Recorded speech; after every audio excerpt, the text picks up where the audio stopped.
put the scissor here. I'm like, okay, if you can close or if you tie me up, I'm just going to kill myself.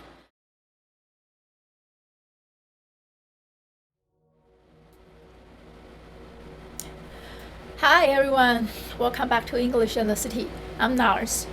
Today I'm going to tell you a story of me being attacked and locked in a dry cleaner by the person worked there.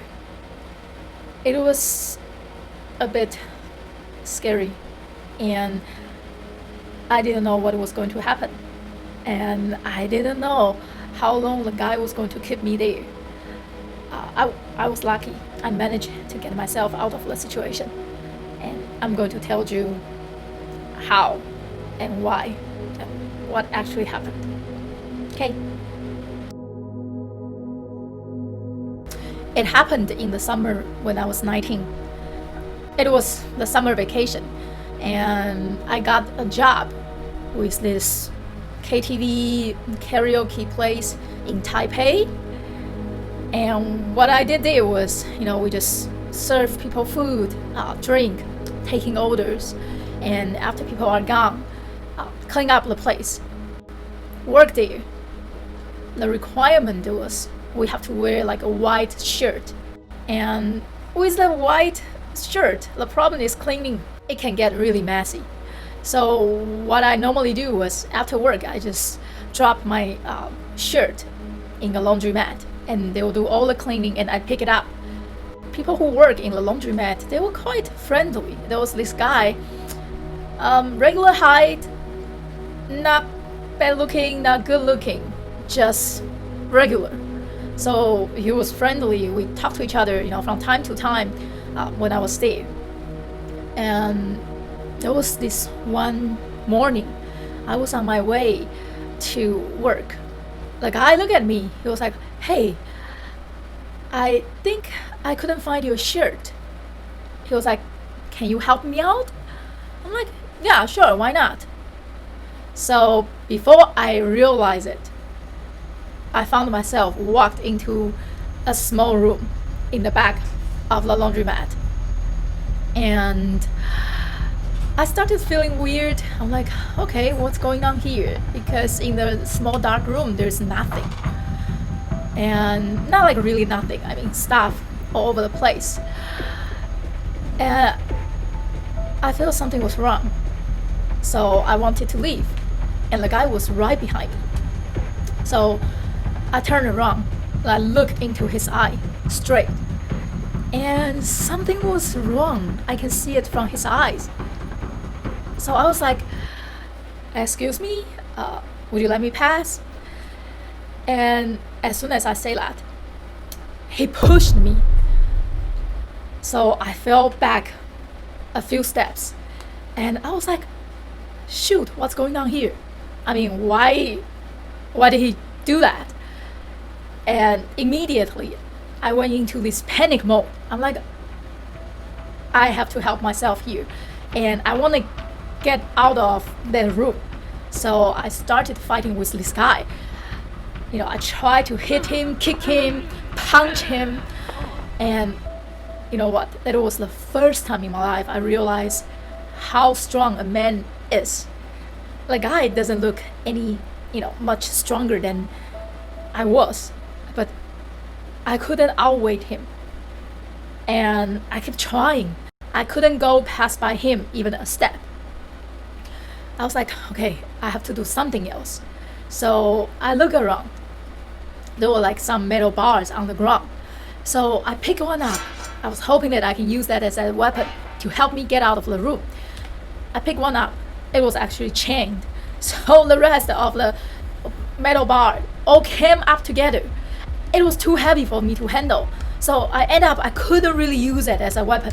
So I have to drop, and I went back with fight with the guy. And I just can't. It was hard. I was tired and I was really panicking. I didn't know what was going on, and I didn't know what's going to happen. And while I was fighting the guy, I was thinking all these things going on in my mind. I'm like, I was watching TV at home last night. It didn't feel any difference. But now, right now, right here, I'm like, I really have no idea what's going to happen to me next. So after I don't know how long, I gave up because I can't. And the guy, he walked outside of the room, closed the room, and locked the room from outside. So I just stayed there, and I have no idea what to do. And in about like a few minutes, he came back with like a rope and a scissor. Of course, immediately I realized what he was going to do. He was going to tie me up. And I was like, I cannot let him do that. If he really tied me up, I felt like I have no chance to get out of that situation. So I started fighting with him again. And this time, I grabbed the scissor from his hand and I put the scissor here. I'm like, okay, if you come close or if you tie me up, I'm just going to kill myself.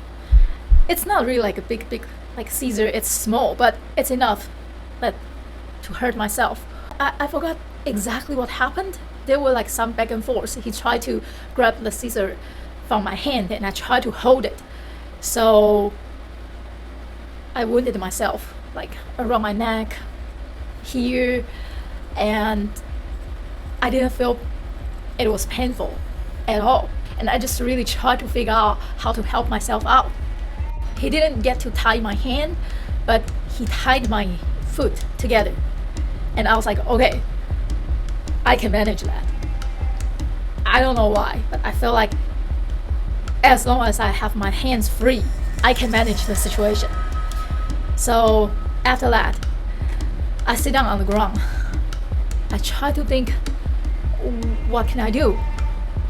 And all of a sudden, the guy, he came into the room again. And this time, he brought in a small like fan with him because it was so hot. There was no outside window like in the room. It was just so dark. And it's really just like we were baking ourselves in the room. And when he came into the room with the fan, I got this feeling that he's not a total bad guy. I mean, he cared about me being too hot in the room. So I'm like, okay, maybe there's something I can do differently to change the situation a little bit. So I sit down and he sit down with me and we started talking to each other. I was like, why you do this? What do you want? And he goes like, I didn't mean to do it. I was scared too. And I didn't know what to do. And he was like, I was panicking too. So I was like, okay, I mean, if that's the case, you can let me go. He was like, He didn't say anything. He didn't answer me. But he was like, I think I want to keep you here for a night. And then later on, my friend will come and I'll let you leave tomorrow. So I thought to myself, I was like, okay, you want to keep me for a night and then your friends are coming over. I'm like, what's going to happen to me? Like, after tonight? I don't know. Am I going to still be me? And I just started talking to him. I was like, hey, I'm working at this place and this is like a very famous place in Taiwan. Like everybody knows that place. It's like a chain store. I'm like, I work at this place and I have a lot of like nice friends there and we have fun working together. And I even show him the picture of my coworkers. I'm like, I really like my life. I enjoyed it. And I really hope that I can keep it the way it is. And he just listened. And I start talking to him. I'm like, okay, I know you want a friend, right? I can be your friend. We can be friends. I won't go to the police. I won't get you into any trouble. So if you, just let me go, we'll be square. Just like that. And he still say nothing. But he came a little bit closer to me, wrapped his arm around me. That feeling was weird. I was like, I didn't like it. But I tried to just keep it to myself because I didn't want to aggravate him. Because I want him to believe that I want to be his friend. So I was just like, okay, whatever he does. And then he told me, he was like, my auntie is going to come over later. And I'm like, oh yeah, that's nice, that's fine. When your auntie is here, I will tell your auntie that I'm your friend and I'm just here to be your company. How about that? And again, he didn't say anything. So we were just like talking. I was the one talking most of the time. And he just listened. Sometimes he responded, sometimes he doesn't. And then I even show him a picture of my sister. I'm like, hey, this is my sister. We fight with each other all the time, but she's my baby sister. We count down each other. And then I don't know after how long, all of a sudden, he stood up. He walked outside of the room, and he came back. He untied the rope around my foot, and then he was like, "You can go now." And I was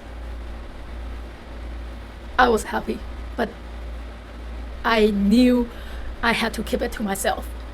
I didn't want to make him feel like it was a victory for me or something. I didn't want to do anything to aggravate him. So I was like, "You sure? I can stay here a bit longer just to be with you if you are okay." He was like, "That's okay. You can go." So slowly, I walked outside of the room. I walked toward the door. And the door of the store, it was like coming up, like very, very slow, bit by bit. So by the time I got out of the room, so the door was still going up, not even half. It was the kind of like garage door. It just rolled up slowly. And so I was there waiting for the door to open like fully. I just walked very, very slow. And then the guy all of a sudden, he was like, "Wait a second." And I was facing the outside of the store, and my back was, he can only see my back. So when he say, "Wait a second," I was like, shoot. I mean, what's now? Did he change his mind? And I was like, okay, deep breathe, turn back, facing him. I was like, "What's up?" And he reached into the cashier. He just got some like $100 bill out of the store for me. He was like, "Here, this for you to take a cab to your work." And at first I didn't want to take the money. I felt dirty. And I was like, "No, I have money. I don't need your money. I'm okay. I'm good." And he was like, "No, take it. Take it. Take it." And I can feel that it's like his emotion was building up. And I worried he might change his mind. So I was like, fine, okay. So took his money and turned facing the door again. This time the door was completely open. So I just walk straight toward the door, open the glass door, got out of the store just like that. And then as soon as I got out of the store, on the street, I just grabbed a cab, got into the cab, and then left. But when I was in the cab, I was thinking to myself, I'm like, shoot, why do I get myself into another cab? I mean, how about if something else happened in the cab again. How about if the cab driver just take me away? I don't know. I guess I was a little bit traumatized because of the whole situation. So there was another drama going on in my head. So I'm like, okay, calm down, just don't scare yourself, just be cool. So it was okay. I got where I want to get, and I got outside of the cab. I went into my workplace, and I saw the shift manager in her office. And as soon as I saw her, I started crying. I was totally scared because I really have no idea what was going to happen. And when I got outside of the store, the laundromat, I think I was still in shock. So I didn't know how to respond. I just tried to keep everything to myself, and I didn't know whether I was safe or not until I saw the shift manager. She's a nice person. And we were in her office, and the door was closed. And I just hugged her, started crying. I cried really hard because it was really, I thought I was going to not die, but I thought something was really going to change my life forever. So it was like that. And the shift manager listened to me, like, what happened? And she was like, do you want to call the police? And I didn't want to do that at all. I mean, even that it was a workaround to get me out of the situation, but I feel like I have to keep my promise. And because of that, I'm like, no, I don't want to call the police. I don't want to go to the police station. I don't want to do any of that. I just want it to be over, like right there. And then she was like, okay, then do you want to go home? Maybe just take the day off. And I was like, no, I don't want to do that. I don't want to go home and stay in a house all by myself. I couldn't shake off what just happened. And I figured, okay, stay at the workplace, just work. And it helped me manage the situation, like emotionally. So it was like that. I worked there the whole day. And then I went home. I told my brother, my sister what happened. And my sister told me, based on the timeline, when I got locked inside the laundromat, she was actually outside of the laundromat waiting for a bus to come. And she didn't know what happened because, of course, back then we didn't really have cell phone. I couldn't call her, and even I was screaming, I was struggling, but the laundromat door was down, so nobody knew what happened inside the laundromat. So it was like that. And I told my brother and my sister, I'm like, don't tell our parents. I don't want them to know. I don't want to do anything. No, please, not telling our parents. That's it. Let's just call it down. Just right there, right now. That was that day. And it's been, I don't know, a long time. I still remember it. It doesn't really like bother me the way that it, give me nightmares. But I can still remember it.